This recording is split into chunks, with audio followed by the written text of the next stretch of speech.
My name is Spark Curlin, and I want to welcome you to this lecture tonight that's sponsored by the Arete Initiative. The Arete Initiative sits within Duke's Keenan Institute for Ethics, and it sponsors scholarship and learning opportunities focused on the human virtues and the shape of a life well lived. And I'm delighted to welcome our speaker tonight. Our speaker tonight, Tyler VanderWeele, is the Loeb Professor of Epidemiology in the Departments of Epidemiology and Biostatistics at the Harvard T.H. Chan School of Public Health. He's co-director of the Initiative on Health, Religion, and Spirituality, faculty affiliate of the Harvard Institute for Quantitative Social Science, and of particular interest to the Arete Initiative, he's director of the Human Flourishing program at Harvard University, another program sponsored, like the Arete Initiative, by a grant from the Foundation for Excellence in Higher Education. Dr. VanderWeele holds degrees from Oxford, Penn, and Harvard in mathematics, philosophy, theology, finance and applied economics, and biostatistics. His research concerns methodologies for distinguishing between association and causation in observational studies.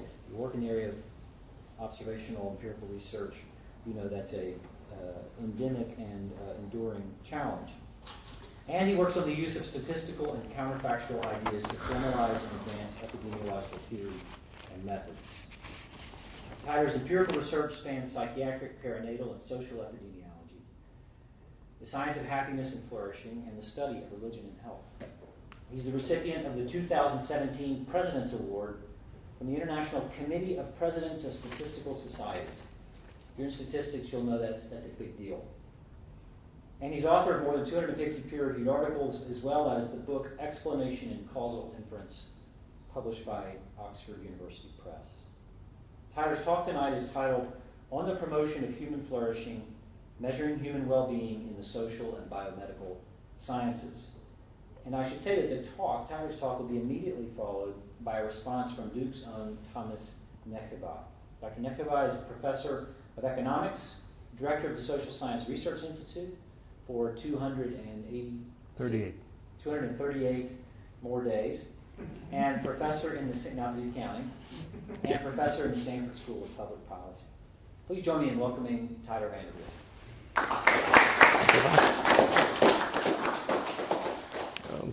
Thank you for the introduction, Far, and thank you all for coming on this topic of human flourishing, and as we'll see, perhaps even the virtues. Most discussions of these topics take place within disciplines of philosophy and theology. Tonight, we are going to try, however, to ponder what might be possible to do empirically. And a fair bit of the presentation today was laid out in this paper on the promotion of human flourishing in the Proceedings of the National Academy of Sciences, published last year. But I'll also be talking about some of our data collection efforts and some things that have emerged as we've attempted inadequately, but partially, to make progress on the empirical study of human flourishing. So I'll make some opening remarks on the topic of human flourishing itself. I'll talk a little bit about issues of measurement and some of the properties of the measures that we've been using. Talk about what the empirical research literature seems to suggest with regard to major pathways to promote human flourishing, and then talk about some implications of this work both for research and policy. So many of our academic disciplines, empirical disciplines, lay out a pretty grand vision for what the discipline itself is about. The World Health Organization's definition of health from 1948, still in place today, is health is a state of complete physical, mental, and social well-being, and not merely the absence of disease or infirmity. Economics sometimes presents itself as an attempt to understand how agents maximize expected utility, taking into account supposedly all aspects of an agent's preferences. Positive psychology, sometimes described as the scientific study of the strengths that enable individuals and communities to thrive. But if we actually turn to the studies in each of these disciplines, we typically find much more narrow subjects of inquiry, often restricted to very specific disease states or simple measures of income or positive affect. But ultimately, what these disciplines seem to be after is some notion of flourishing or complete human well-being. And if we turn to our dictionaries, what is this notion of flourishing? The Oxford English Dictionary defines to flourish as to grow or develop in a healthy or vigorous way. The American Heritage Dictionary, to do or fare well. The etymology of the term comes from Latin florere, to bloom, blossom, flower. It's often used to translate Aristotle's eudaimonia, sometimes also translated as happiness. The working definition we've been using in our own work is a state in which all aspects of a person's life are good. And arguably, this is what we're after as individuals, not to be after as a society. I think if we sort of go through the empirical work in various disciplines, arguably the discipline that's come the closest to trying to capture this notion of flourishing is perhaps the positive psychology literature. Initially, much of this was under the title of subjective well-being, but increasingly psychological well-being or even flourishing. And there are sort of various conceptions of how to go about assessing it, some consensus with regard to distinctions that can be drawn between what's sometimes called hedonic versus evaluative versus eudaimonic notions of well-being. The hedonic notions of well-being are typically concerned how one feels, one's affective state, often captured with questions like, in general, how happy or unhappy do you usually feel? So again, focused on an affective state. The evaluative forms of subjective well-being tend to be more cognitive in nature, assessing overall life satisfaction, a common question in this regard, and possibly the most common question in the well-being, empirical well-being literature is, overall, how satisfied are you with your life as a whole these days? This question is used in the OECD, by the UK National Survey, by Gallup, and many others as well. But again, trying to evaluate the whole of life in some sort of cognitive fashion. And then thirdly, what's sometimes called eudaimonic well-being, or perhaps even generally composite psychological well-being. And often a whole host of things is thrown into this broad category, including things like meaning and purpose, autonomy, self-acceptance, optimism, positive relationships, mastery, self-determination, resilience, personal growth, vitality, engagement, self-esteem, and sometimes, for good measure, the evaluative and hedonic questions are thrown in as well. And these measures of eudaimonic well-being have proliferated. There are over 100 that have been used just in health-related research, even more if one looks at the whole of the positive psychology literature. Why do we have so many? Well, I think what often happens is someone comes along, chooses their favorite 5 or 6 from this list of 12, and voila, we have a new measure. So a lot can be included in these very broad categories. But if we take a step back and ask kind of what is it that we're really after, here's, I guess, one categorization of a bunch of the more prominent measures, which of them include subjective well-being, relationships, meaning, engagement, mastery, optimism, autonomy, and you can see which ones have which components and so on.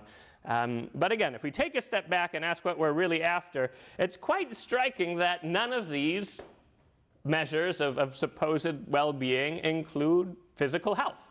And are we really fully flourishing if our physical health is poor, or if we're in a state of intense physical pain?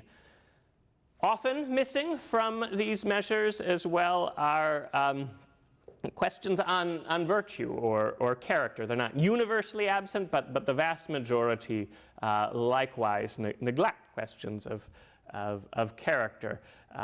Contrary to the major part of the Western philosophical tradition and arguably much of many of the philosophical and religious traditions worldwide, where character or virtue is considered an essential part of well-being. So while I think some progress, and important progress, has been made with the existing measures, it's a little odd that some of these things which are central to flourishing are missing.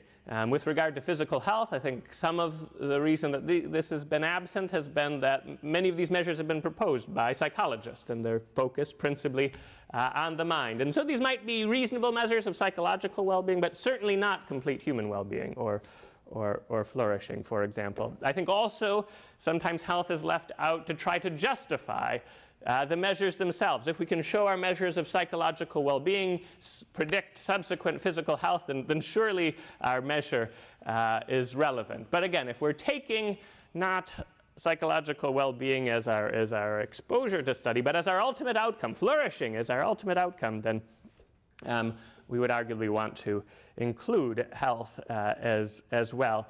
But with a conception so broad, we have these questions, well, how on earth are we going to attempt to measure this? And also, how are we going to come to any consensus? We see that questions of flourishing and how this is understood differ across people and across philosophical and theological traditions. So can we come to any consensus at all? And what I've argued in this paper is that although conceptions of flourishing certainly do differ across individuals and traditions, I would argue that however flourishing is conceived within a particular tradition, almost universally, whatever else it might include, it would include these 5 domains of human life as well. Not that these exhaust what is meant by flourishing, but that whatever else might be meant, these 5 would also be included. The 5 proposed are some notion of happiness and life satisfaction. 2nd, mental and physical health. 3rd, meaning and purpose. 4th, character and virtue. And 5th, social connectedness or close social relationships. Again, the argument's not that these exhaust flourishing, but that whatever else flourishing consists in, these 5 would arguably be part of it as well. I think each of these 5 domains of human life also satisfy the following 2 criteria. They are nearly universally desired, and each constitutes an end in itself. And I think these 2 criteria, being universally desired and being an end, might help to form consensus, at least on what to measure. So we've proposed and have started using in our own empirical research a very short measure of flourishing across these 5 domains. The motivation for this was to allow for a sufficiently concise set of questions that they could be inserted in, say, national assessments or multi-purpose cohort studies in the medical research or in workplace or educational surveys, which might have many other purposes as well. We've been working, as I'll talk about later, on a much longer version of this flourishing measure, but with our initial one, we selected just 2 questions in each of the 5 domains, drawn principally from the existing well-being literature, those that had had some degree of empirical validation and also had relatively widespread use, so one could compare the measures to what is already being done. The only 2 questions which were really newly proposed were those on character and virtue, while the empirical literature on attempting to measure character has expanded dramatically over the last couple of decades. The work of Peterson and Seligman, a book on character strengths, I think was an important advance in this regard. But pretty much all the work that's been done on assessment has been focused on trying to get measures of very particular narrow character strengths or virtues, and there's almost no literature on more global measures. And so we proposed two in conversation with philosophers and theologians. These two essentially are drawing on the Western tradition of the cardinal virtues, that at the foundation of all moral virtues lie four: practical wisdom or prudence, justice, fortitude or courage, moderation or temperance. And so as you'll see, the first question is intended in some very crude way to capture practical wisdom and justice, and the second one, fortitude and moderation. The 10 questions that we are using now are as follows. For the first domain, happiness and life satisfaction, we have: how satisfied are you with life as a whole these days? And again, this is probably the most common well-being question used in research, used by the UK National Survey, Gallup, OECD, and so on and so forth. Second one, more on affective state, happiness in general. How happy or unhappy do you usually feel? This is also commonly used, or variations of this are commonly used quite a lot in psychology research. Physical and mental health, two self-rated questions, again used in numerous surveys in the US and internationally. In general, how would you rate your physical health? 0 to 10, 0 poor, 10 excellent. Mental health, how would you rate your overall mental health? Two questions on meaning and purpose. First, overall, to what extent do you feel the things you do in your life are worthwhile? This question likewise has had quite a bit of use in various cohort studies. This one is also included in the UK National Survey and in the OECD assessments.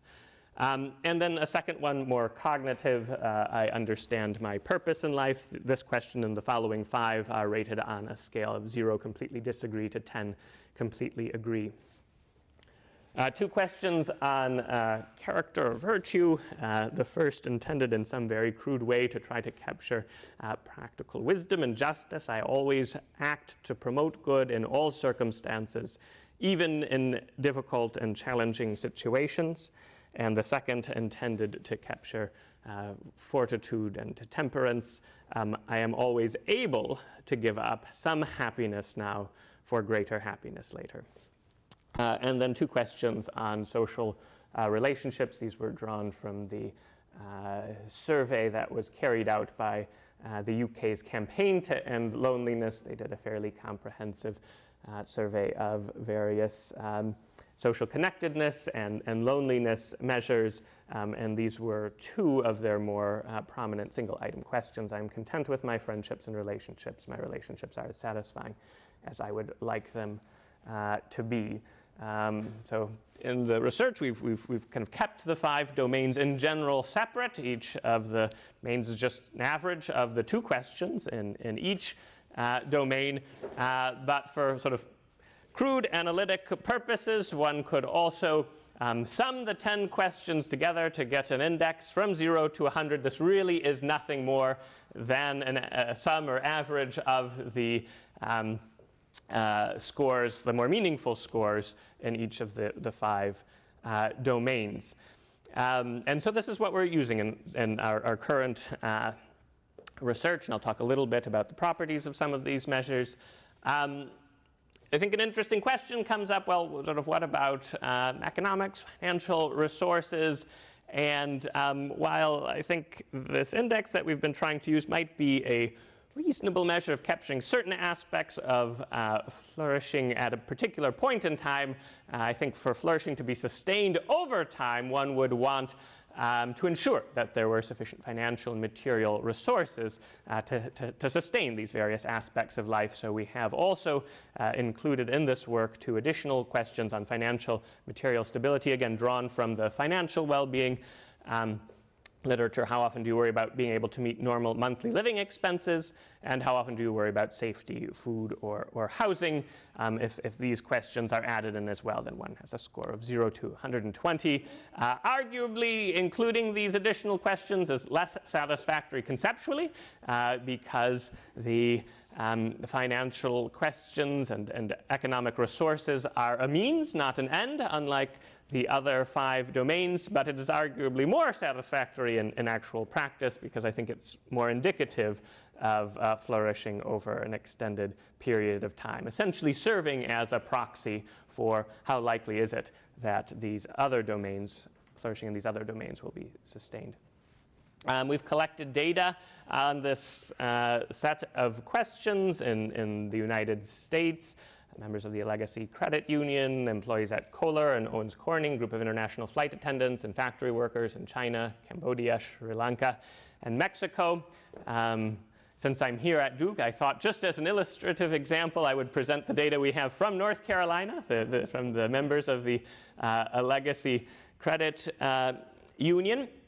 In this sample, the mean age was 46, 73% white, 17% black, 10% other, 57% were married, 14% divorced, 18% never married. And again, this is just for illustrative purposes here, but these are the average responses of 4,200 members of the Legacy Credit Union. So we have the various domains. Life satisfaction, higher than, rated more highly than feeling happy. In this sample at least, mental health rated more highly than physical health. Or feeling one's activities in life are worthwhile was the highest score across all of these different domains, and considerably higher than the average reported for the more cognitive assessment of understanding one's purpose. With the character and virtue questions, seeking to do good rated more highly than capacity for delayed gratification, contentment rated slightly more highly than finding those relationships satisfying, and financial and material stability were among the lowest, and that's been fairly common in the assessments that we've done. So there's certainly been variation in both the averages and in the ordering across different groups, but often that financial material dimension has been amongst the lowest. I won't spend a lot of time on this, but for any of more technical members of the audience, we've sort of carried out some first exploratory and then later confirmatory factor analyses with different data sets. And very crudely, what these techniques do is they look at the responses across all questions, and then you can see, can these statistical methods pull out which questions are to be grouped with which other questions. And it provides, in some ways, a test of the coherence of the questions themselves and the groupings of the questions. So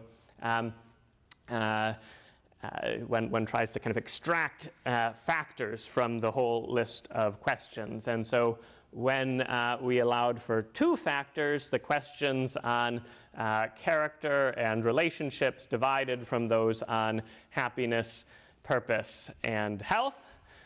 When we allowed for a 3rd factor, then the character questions and the social relationship questions divided from each other. This is just entirely data-driven. When we allowed for a 4th factor, then the health divided from the purpose and happiness questions. So everything up to this point was really quite beautiful, as one would hope. The 2 questions themselves kept with each other, and the dimensions were pulled apart just from the data. When we allowed for the 5th factor, it didn't quite turn out perfectly, where these factor analytic techniques were unable to distinguish between the happiness and purpose questions. I think an important conceptual distinction can be made between happiness and on the one hand and meaning and purpose on the other. It's also clear from other empirical literature that the predictors of happiness and finding one's activities in life worthwhile are quite different. I think some of what might be going on here is actually having a sense of meaning and purpose as a very strong causal contributor to happiness and life satisfaction, and we would need multiple waves of data to sort that out, which we hope to do relatively soon. But the conceptual models seem to hold together reasonably well. So that's sort of one argument for but at least some evidence for the conceptualization that we've been providing. Questions sometimes come up, well, do people really care about all of these different dimensions in life. And so in a different data set with Aetna employees, we asked how important are each of these various domains to you, provided a short description. Each person rated each of the domains from 0, not at all important, to 10, extremely important. There is some variation across the domains, but not all that much. The vast majority rate each of these dimensions as very high. The average was about 9, though in this sample at least, physical health was rated most highly at 9.3, then emotional health at 9.2, then financial security at 9, purpose at 8.8, character at 8.7, and social connection at 8.3. So some differences across the domains, but not all that much, certainly much greater variation across individuals than the averages across these domains. And interestingly, at least with this sample, the same ordering of the domains for both men and women, though women consistently rated every domain more highly than men, which was also somewhat interesting. But again, evidence that each of these domains are considered very important by the vast majority. Other than the social connectedness domain, there was less than 1% that had given a score of 5 or below. So again, the claim was that these are nearly, not universally desired, but nearly universally desired, and at least some data from one sample, and we're asking this more broadly now to support that contention.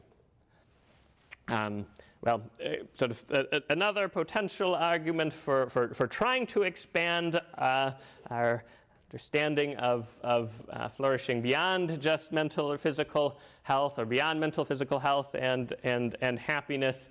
These are correlations between these the various flourishing questions that we've been using and different elements of work life, including a number of sick days at work, job engagement, work injury, quality of work, and job satisfaction. And what one sees is the self-reported physical and mental health are the most strongly correlated with the number of sick days, perhaps not surprisingly. But once we turn to other workplace characteristics, the life satisfaction questions, feeling one's activities are worthwhile, and our character question on seeking to do good actually have stronger correlations with each of these job outcomes than do mental and physical health. This is cross-sectional data. All the data was collected at one time, so I'm making no causal claims here. There's certainly feedback. Those who are satisfied with their job might be more satisfied in their life.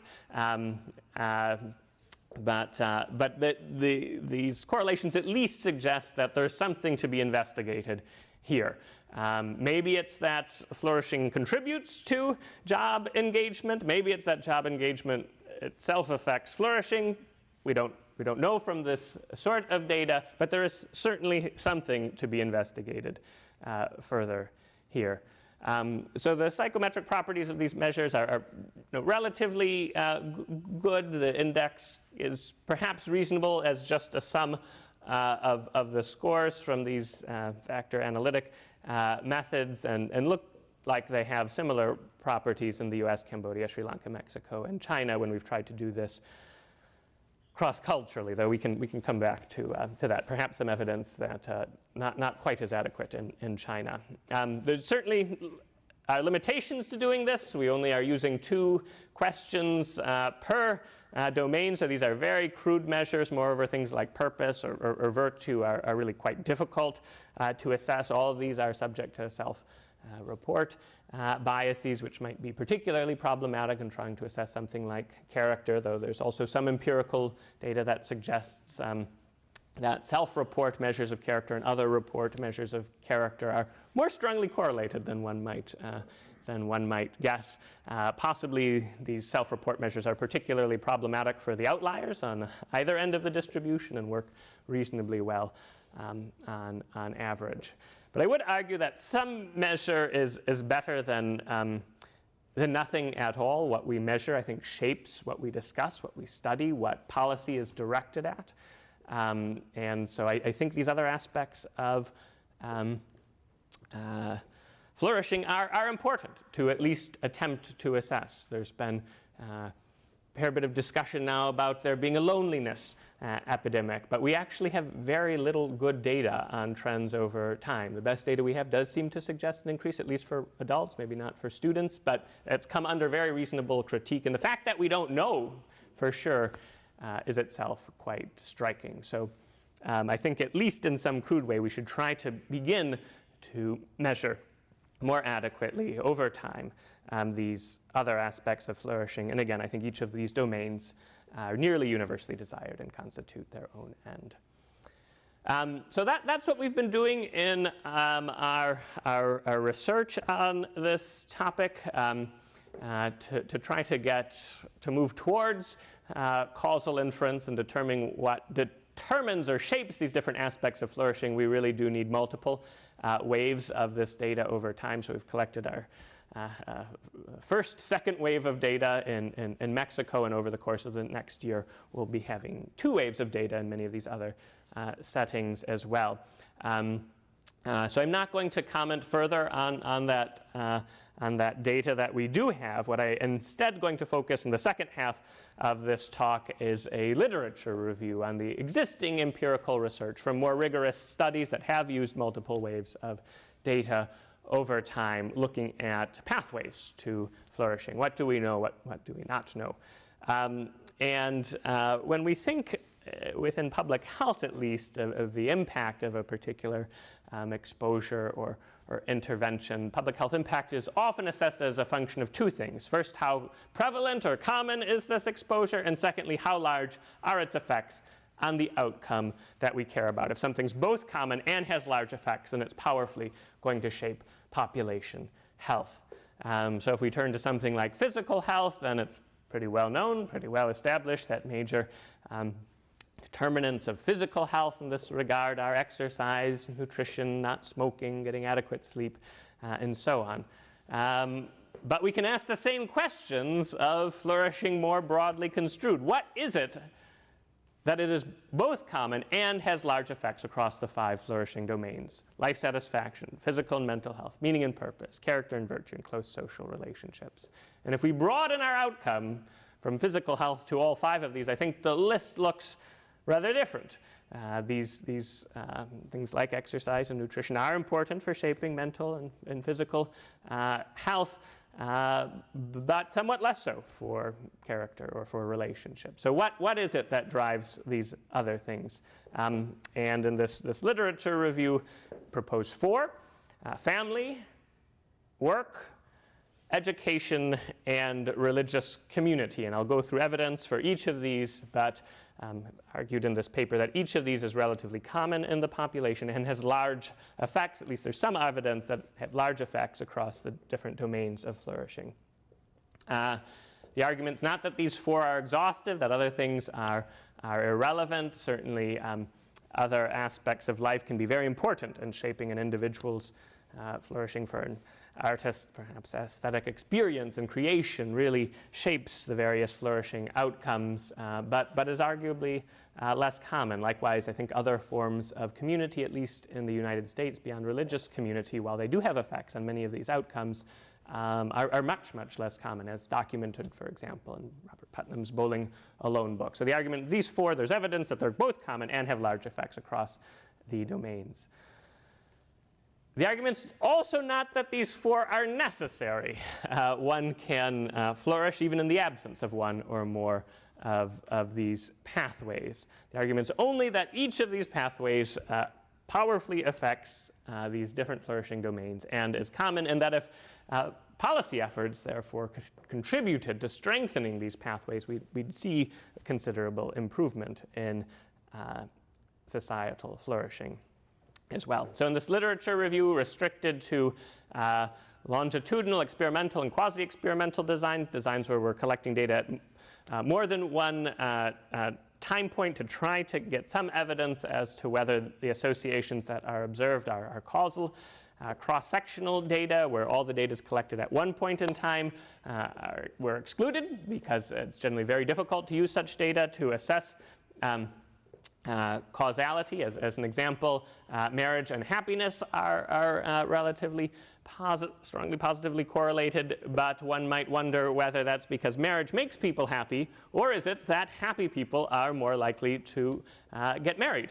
And in fact, there's evidence for both, but with cross-sectional data where everything's measured at once, we really can't distinguish these two explanations. Likewise, there's evidence that religious service attendance is associated with lower depressive symptoms, but we might wonder, is that because religious service attendance protects against depression, or is it because people who become depressed are more likely to leave their religious communities? Again, it turns out that there's pretty good evidence for both, but with cross-sectional data, we just don't know. So this literature review was restricted to longitudinal, experimental, and quasi-experimental designs. In some cases, that required throwing out the vast, vast majority of studies on these topics. For example, on the topic of religious community and happiness or life satisfaction. At the time I undertook this literature review, out of over 100 studies that had looked at this association, I was only able to find one that had made use of longitudinal data. There have been a couple published this year, but as of 2016, just very little that had looked at this more rigorously. So ideally, we want these longitudinal studies with good control for confounding, hopefully robust to unmeasured confounding, and ideally from multiple sources, ideally even from multiple different types of study designs, and hopefully the evidence coming also from meta-analyses. And so the strength of the evidence that I was able to find, at least, is summarized in this little picture here from the paper, the 4 pathways on the left, the 5 domains of human flourishing on the right, and these little numbers are the references to empirical research studies using longitudinal, experimental, or quasi-experimental designs for each of the effects. In some cases, was really only able to find a single study that contributed at least some evidence for an effect, whereas with others there was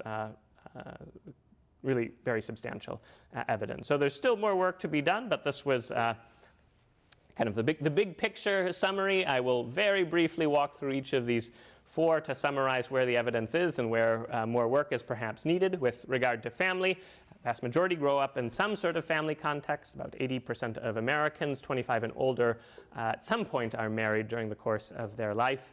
Marriage itself is associated with higher levels of happiness and life satisfaction. There's some good evidence for this, strong evidence for effects on physical health, weaker evidence for meaning and purpose. Not that there's evidence for the absence of the effect, but there have just been very few rigorous studies looking at this.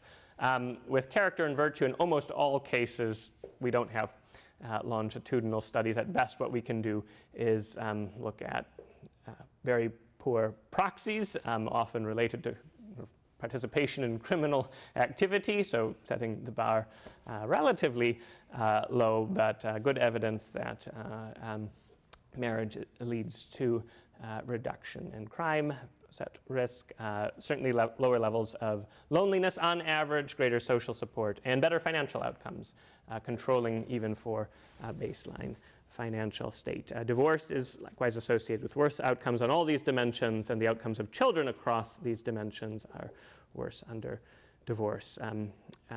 Efforts to support marriage, certainly divorce in any given context may be the right decision, but efforts to support marriage, to provide marital support and counseling before problems become too severe may be an important pathway to flourishing. With regard to work, about 81% of the civilian non-institutionalized American population aged 25 to 54 are employed, 88% of men, 73% of women, but the majority of both genders. And employment itself is associated with higher levels of happiness and life satisfaction. Relatively strong evidence for this, better physical and mental health, especially strong evidence for better mental health. Higher levels of meaning and purpose, which is sort of plausible, though again surprisingly few studies rigorously trying to assess this. Vocational training programs shown to reduce crime. Employment increases the likelihood of marriage, reduces likelihood of divorce, and is of course a source of income. These are all averages, and much of this research is looking from transitions from employment to unemployment or unemployment to employment over time. But of course, any given work context can be problematic, can be detrimental to a person's flourishing. Occupational hazards, or perhaps even more importantly in the academic world, excessive work can, I think, detract from flourishing. So these are all here, and in the other slides, all averages, don't necessarily apply to all individuals.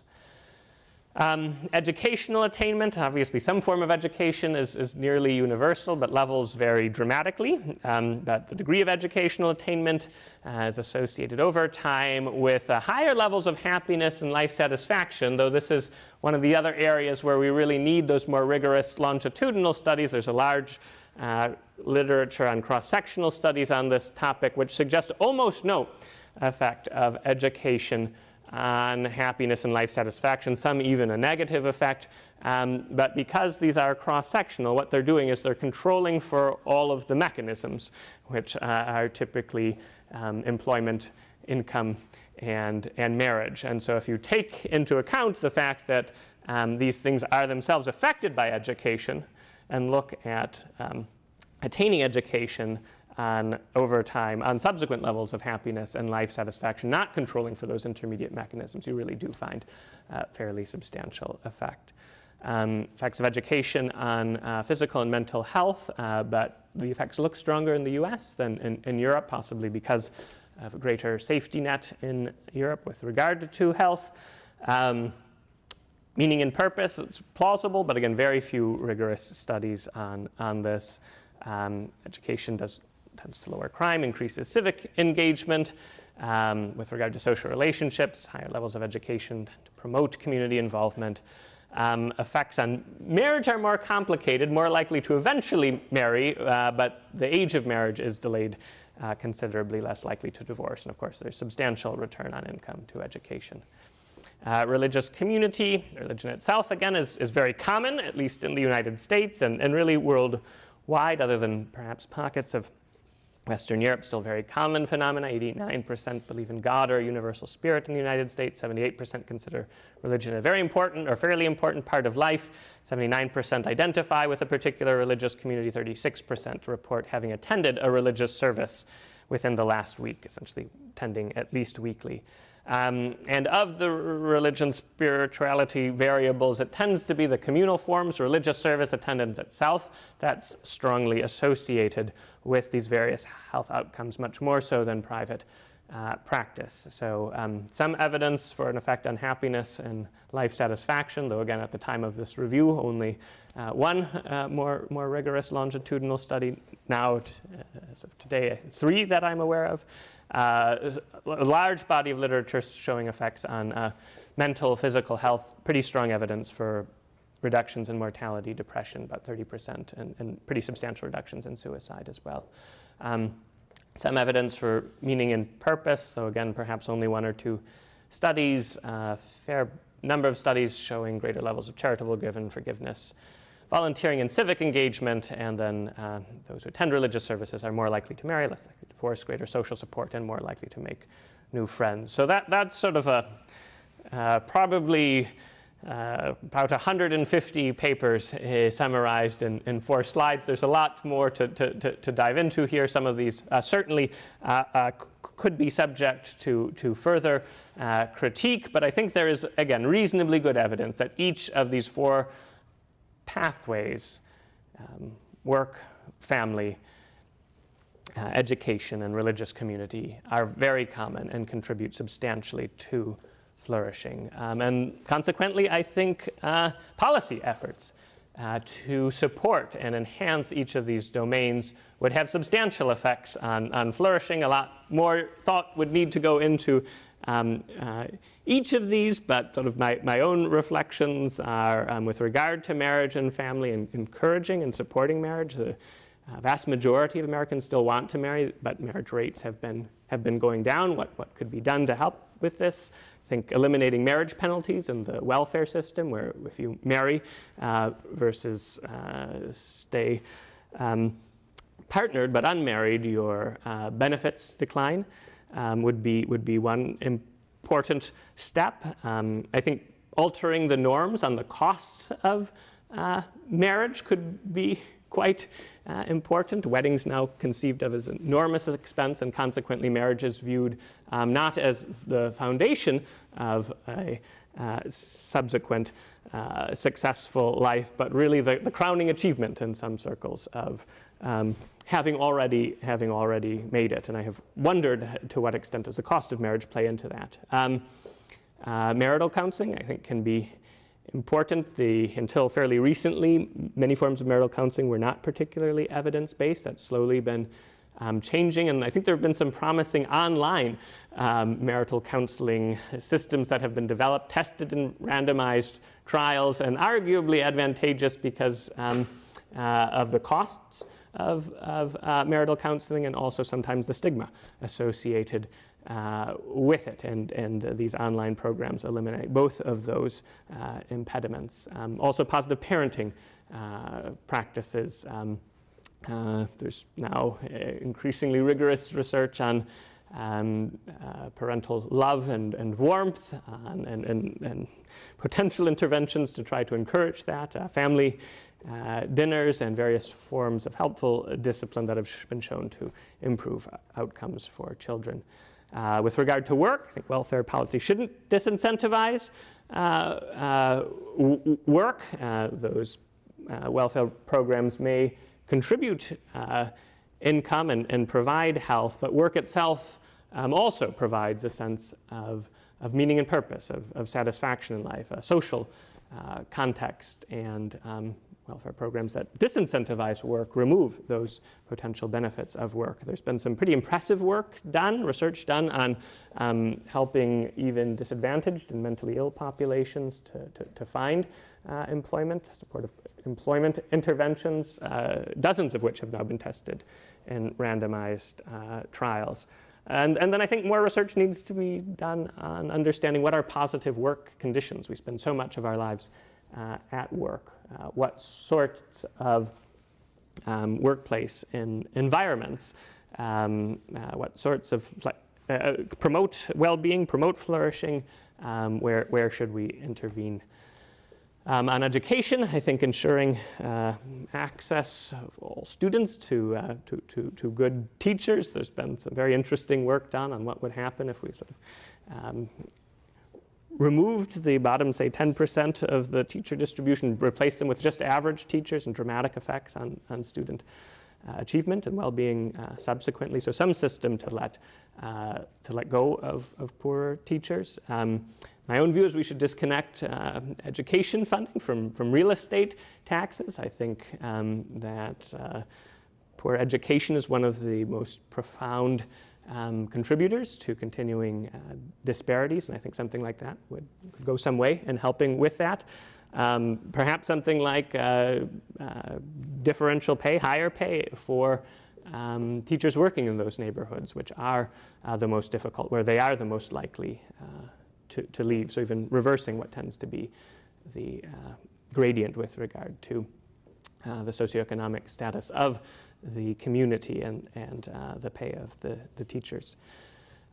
With regard to religious community, I think allowing for religious liberty, allowing religious institutions also to retain their tax-exempt status, to contribute all that they do to human flourishing and well-being. And then I think also correcting unbalanced portrayals of religion in the media and in academic work could go some way as well. My focus here has been on kind of these individual level determinants of flourishing, what shapes an individual's life. I think the question of what makes a flourishing society is yet more complex, and it's more certainly than just the aggregate of individual flourishing, and a well-functioning society is going to be essential to the promotion of individual flourishing and the promotion of these various pathways. We need efficient, effective government, well-functioning financial system, absence of corruption, civil stability, and so on. And I think all of these are important to promote those pathways to individual flourishing as well. But I do think there are effects in both directions to establish a well-functioning government, to establish civic stability to support the absence of corruption. We need individuals to flourish. We need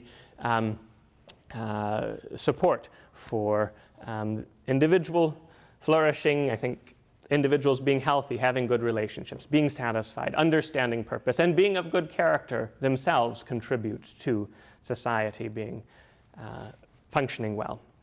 In terms of research implications, I think we should start using broader measures of flourishing, that we should be looking at multiple outcomes at the same time. We have a good sense as to what shapes physical health or what the determinants of cardiovascular disease are, but what shapes all of these different outcomes that are important in people's lives? So we've started in our own empirical research not to just look at one outcome, but to look at a whole range of outcomes in each and every study. And I won't bore you with the details here, but sort of have laid out methodology to try to do this well, and have made an argument that it's much easier methodologically to look at the effect of one exposure on numerous outcomes than it is looking at numerous exposures at once on a single outcome is becoming more common in epidemiology, at least. I think we need better research support in terms of both government funding and university funding, hiring, promotion decisions for these other aspects of flourishing. We do a very good job with health, and we do a very good job with income and economics, but we know almost nothing about, empirically at least, about the determinants of having a sense of meaning and purpose in life. And it's shocking in some sense. We know much more about the determinants of cardiovascular disease than the determinants of having a sense and purpose in life, despite this being desired by nearly everyone. My own view is, for the most part, we should stop funding and conducting cross-sectional studies. I think the first one or two of these can be useful for trying to assess whether there's something to investigate after we have a couple.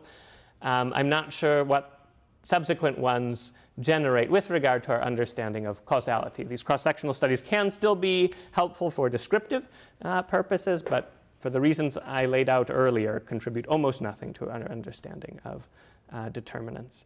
And then I think we should start tracking at local, institutional, and national levels broader notions of flourishing. This is already being done to some extent in the last few years by the UK, by OECD, Italy, Israel, Bhutan have all made efforts to try to do this, but we really have almost nothing in the United States. I think we need to broaden our measures in evaluating societal progress beyond just GDP.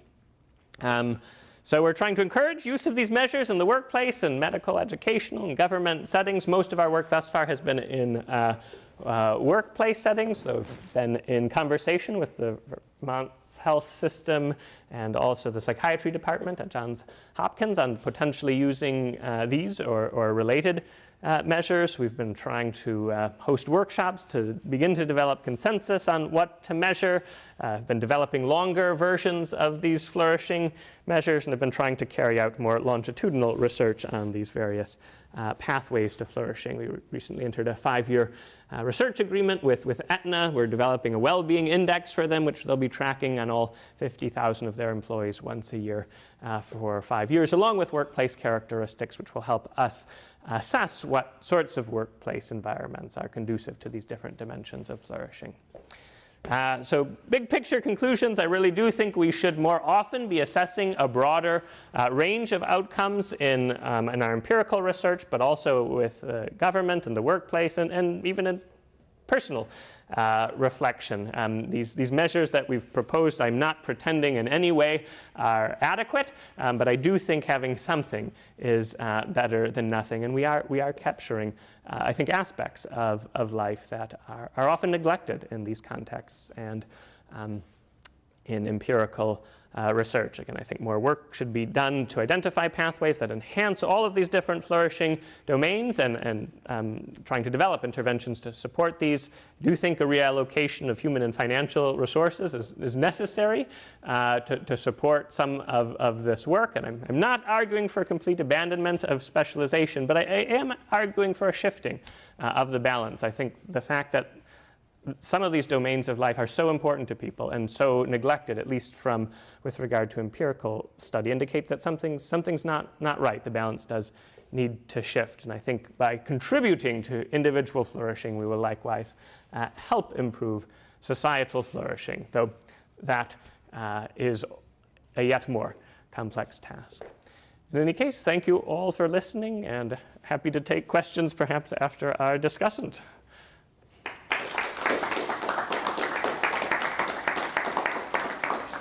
Well, I propose rather than me talking up here for 10 minutes, we would just sit, maybe pull up a chair and have a conversation, and then open things up. So thank you. There's certainly a lot here. So I'm going to try to hit a few points and just sort of prompt you a little bit to maybe give us some more of your thoughts on this. I was reminded a little bit about some of what we deal with in economics. So I'm an economist. We draw a distinction between positive economics and normative economics. And positive economics is about predicting human behavior as incentives change, and normative economics oftentimes takes the models that are used for prediction and then evaluates human welfare based on those models. And I often think we don't have enough humility about making that transition precisely for some of the reasons that you articulated. Or we sometimes are quite obsessed about certain things that we can measure, GDP, as a way of societal well-being.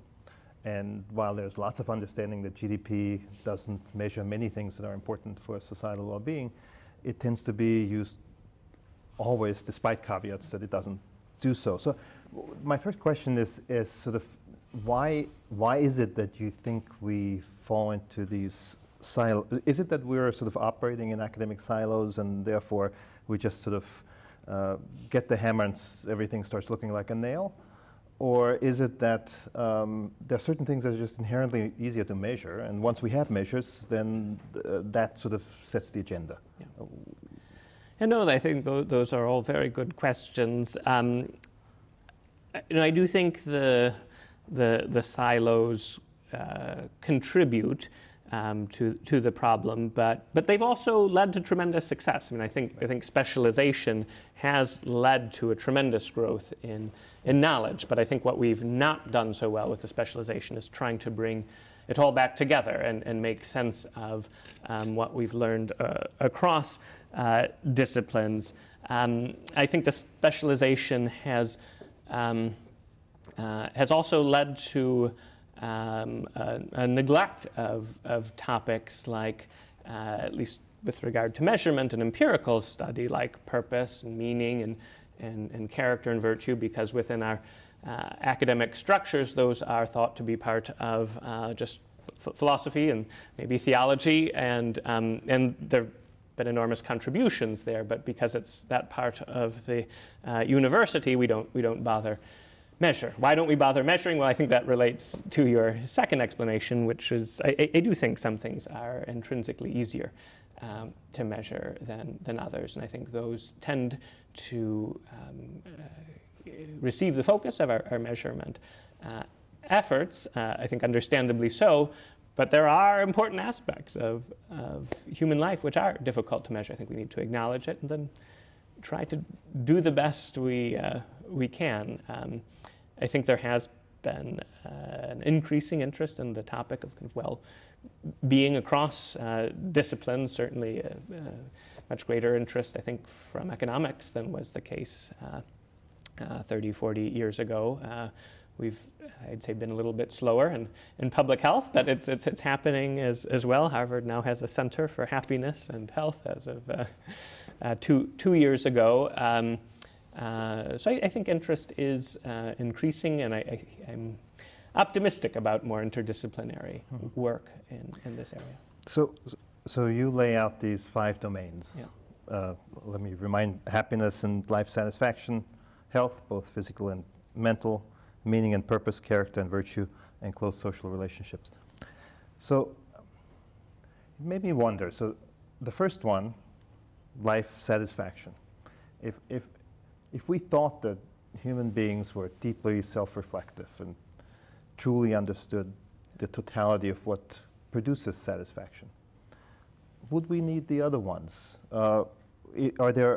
Can we imagine cases where you score high on these other four, but you wouldn't score high on? Is the reason that we have the others that we don't trust our own ability to reflect accurately on what produces satisfaction? And therefore we look at these other things because we have a sense, or maybe even evidence, that some of them lead to that in ways that we may not self-reflectively know. Yeah, no, I think that's a good question. I'd be less concerned, and I think it would be less likely for it to occur that the other four are high and life satisfaction is low. But I think it would be more likely and potentially more problematic for life satisfaction to be high and some of the others but to be low. But is that because we don't understand the influence that these things have on life satisfaction?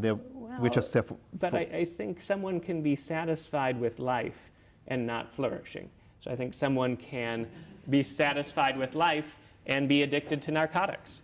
Is that person flourishing? Or satisfied with life and completely socially isolated? Doesn't bother them, they don't have high needs in that regard, but is that person really fully flourishing? I would argue no, and I think most would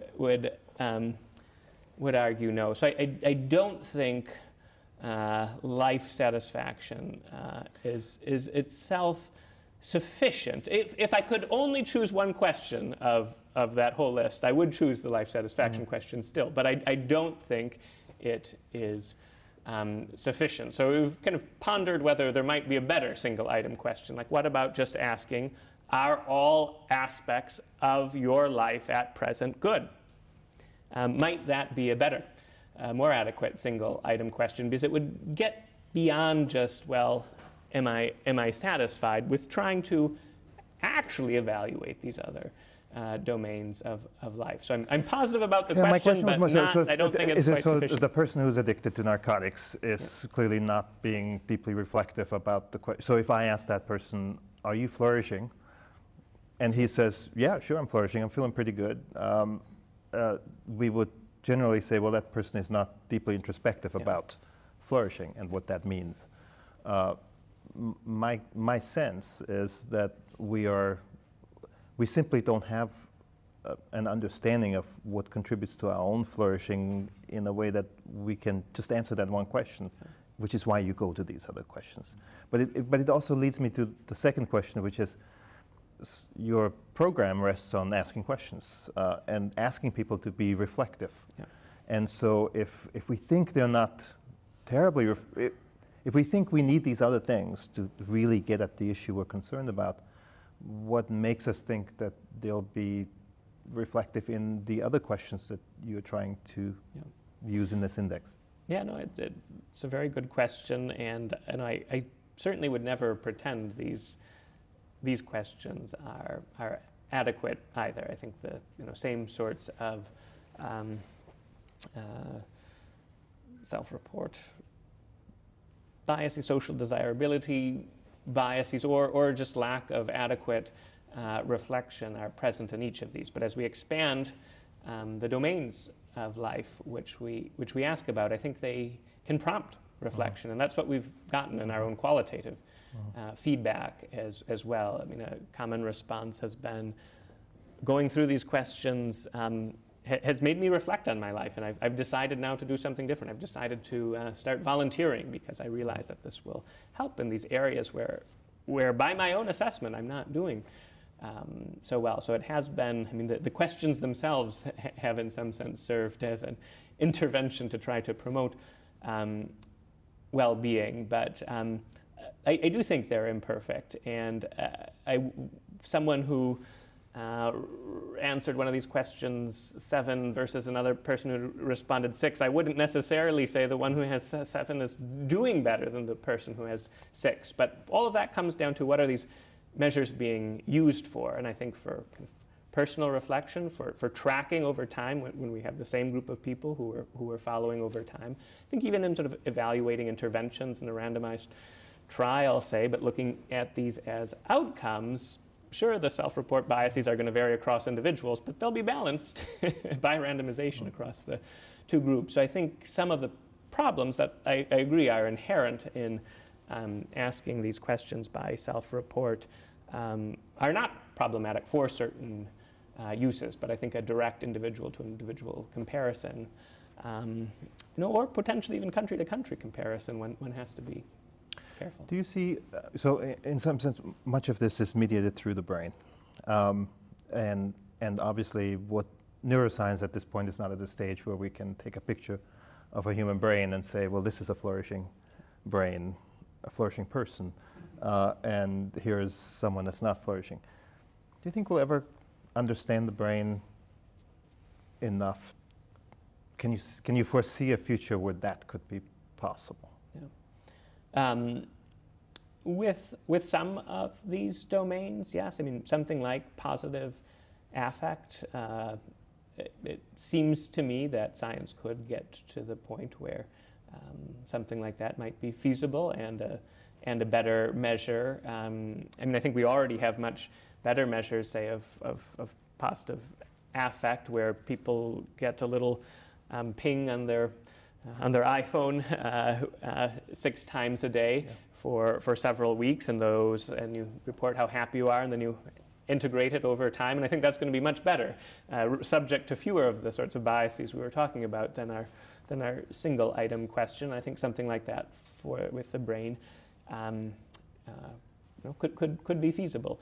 But I don't think all of flourishing consists in the state of the brain. So I think something like having good relationships extends beyond what's going on in the brain. It depends on someone else.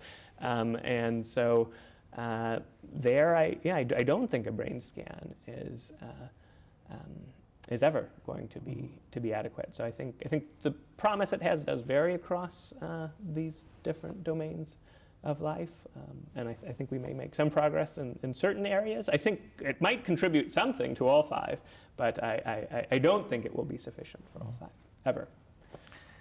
So then we go from the domains to the pathways. Yeah. And your pathways of family, work, education, religious community. And I wonder whether those, to what extent you think those themselves stand for some causal thing that's actually deeper than that. That family does a certain thing in the current way that or historically the way in the West we've operated, but family is changing. And so if we sort of focus on the word family here, do we know? Does it mean something about the changing nature of family?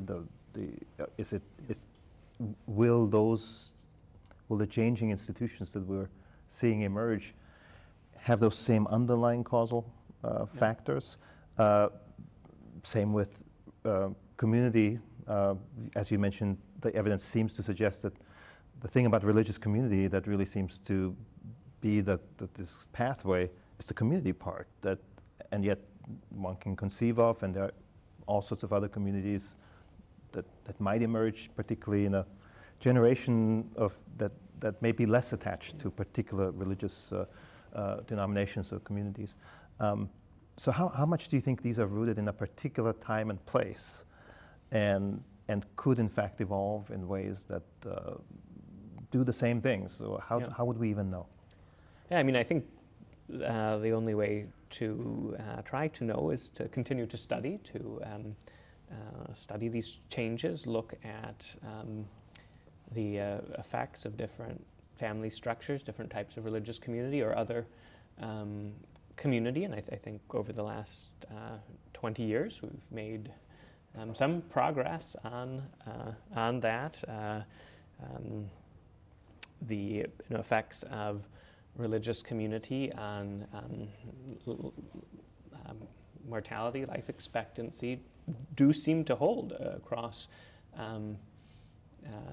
different religious groups and different cultural contexts. I'd say with mental health, effective religious community and mental health, the evidence is much less clear. The effects look a lot more varied in different settings. So we as we continue to study, we become more aware of what these effects are, and how to as best as possible, promote these pathways when they're contributing. And you know, I think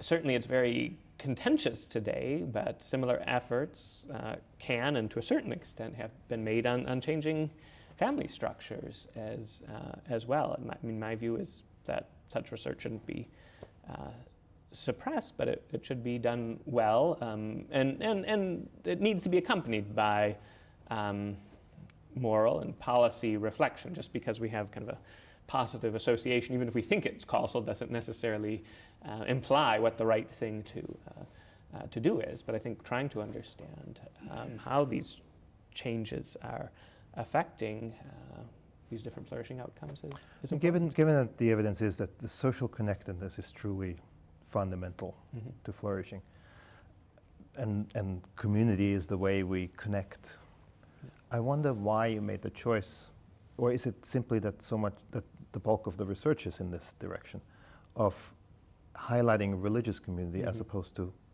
healthy community, or some form, something like that.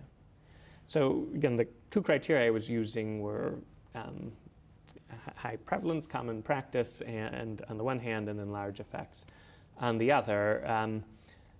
I think other forms of community life in the United States had a much more profound influence 5 decades ago than they do now. I mean, you go through the graphs and just descriptive graphs in Robert Putnam's Bowling Alone, and it's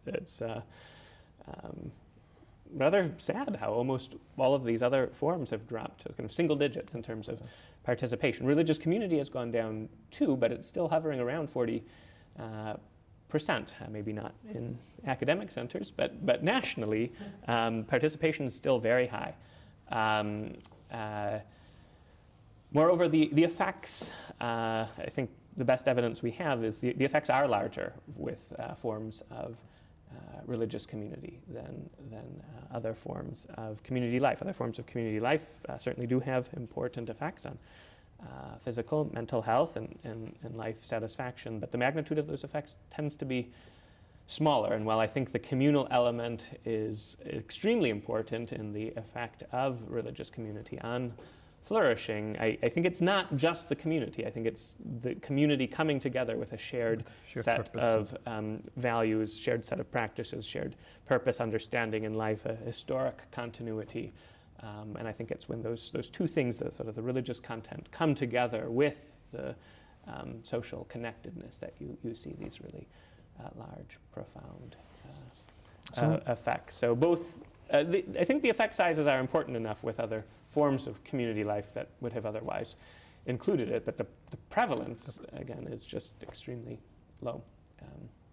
I think other than sort of communities around education, and I think those still contribute a great deal. I had thrown that into the education category, but it looks like there's some evidence that loneliness among students has actually gone down, contrary to what seems to be the case, though it's not definitive with regard to the trends for the adult population. So I do think educational institutions provide a very important community life. I think workplace has the potential to, it really doesn't, but sort of going back to Durkheim, he thought religion was going to decline and the workplace really needed to be supported and was going to replace community life. That, neither of those have really come to pass, but I do think the workplace holds potential to be an alternative form of community life, much more so than it is today.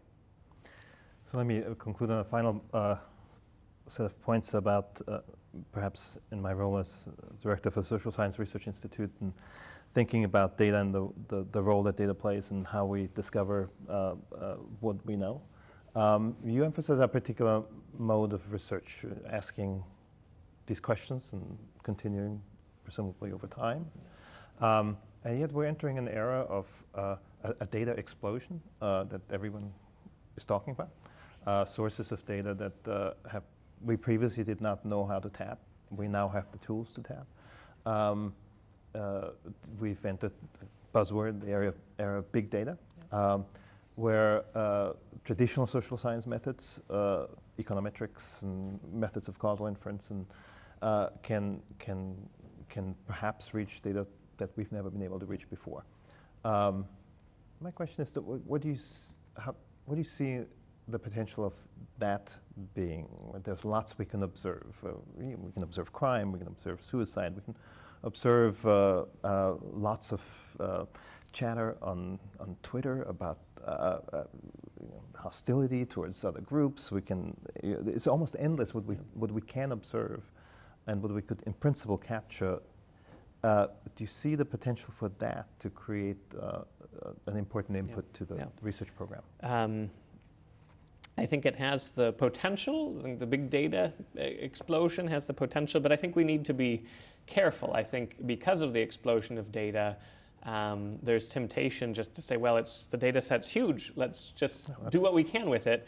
Forgetting about all of the causal inference and econometric principles that have developed over decades of careful reflection. And I've seen many instances where just because of the magnitude of the data, we throw all that out. And I think we'll often be led to the wrong conclusion. And I think there's going to be a relearning over time of lessons which were there in economics or in epidemiology 75 years ago. So I'm concerned about that. I think if we think about those study design questions carefully and upfront, we have the potential to harness the data revolution to contribute extraordinary new data resources. But I think we should always begin with, one, what is the question of interest and is it meaningful? And two, the design. What is it that's getting us the inference that we want to make?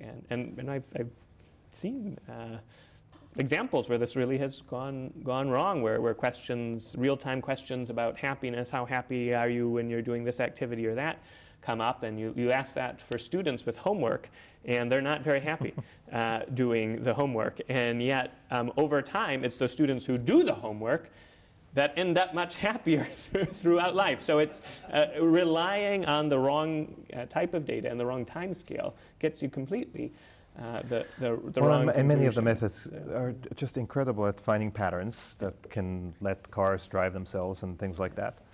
But I've actually, in my own discussions with and entry into discussions with data science, been surprised at how little causal inference actually plays in that area. It's something that grew up in the social sciences, and much of what we now call data science didn't grow up in the social science. It grew up in math and engineering and so forth for a different purpose.